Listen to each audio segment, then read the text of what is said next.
BJP MP Raghunandan రావుకు peoples war Maoist పేరుతో బెదిరింపు కాల్ వచ్చింది. సోమవారం సాయంత్రంలోగా చంపుతామంటూ ఆగంతకుడు ఫోన్ చేశాడు. తాను మధ్యప్రదేశ్కు చెందిన మావోయిస్టునంటూ బెదిరించాడు. మేడ్చల్ జిల్లా దమ్మాయిగూడలో ఓ ప్రైవేటు పాఠశాల కార్యక్రమానికి ఎంపీ హాజరైన సమయంలో ఈ ఘటన జరిగింది. ఈ phone కాల్ను Raghunandan Rao PA lift చేశారు. బెదిరింపు కాల్పై డీజీపీ, మెదక్ జిల్లా ఎస్పీ, ఇతర ఉన్నతాధికారులకు ఫిర్యాదు చేశారు ఎంపీ రఘునందన్. కొద్దిసేపటి క్రితం దమ్మాయిగూడలోని ఒక ప్రైవేట్ స్కూల్లో హాజరయ్యేటువంటి కార్యక్రమానికి వచ్చినప్పుడు నా ఫోన్కి మధ్యప్రదేశ్లోని ఒక నెంబర్ నుంచి కాల్ చేస్తున్నామని చెప్పి పీపుల్స్ వార్ మావోయిస్ట్ పార్టీ నాయకుల పేరిట మాట్లాడుతూ ఇప్పుడే మావోయిస్ట్ పార్టీ దళం మధ్యప్రదేశ్ నుంచి బయలుదేరిందని, ఈ రోజు అర్ధరాత్రి 12 గంటల లోపల రఘునందన్ రావు అనేటువంటి మెదక్ ఎంపీని చంపేస్తామని ఆయనని హెచ్చరిస్తా ఉన్నామని చెప్పి ఫోన్ పెట్టేయడం జరిగింది. నేను ఆ సమయంలో వేదిక పైన ఉండడంతో నా పిఏ ఆన్సర్ చేయడం జరిగింది.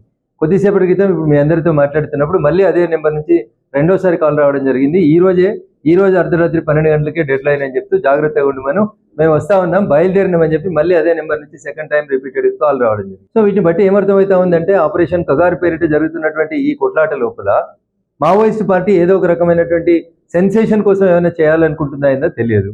ఆ సెన్సేషన్లో ఎవరిని బలి తీసుకుంటారు, ఏం చేస్తారనే దానికోసం మేము ఎవరం కూడా భారతీయ జనతా పార్టీలో పనిచేసేటువంటి నాయకులం, కార్యకర్తలు ఎవరం కూడా ఇట్లాంటి భయపట్టించేటువంటి కాల్స్ కానీ, భయానికి కానీ, ఆందోళన కానీ గురిగా ఏ సంఘటన వచ్చినా, ఏ సందర్భం వచ్చినా ఎదుర్కోవడానికి సిద్ధంగా ఉంది.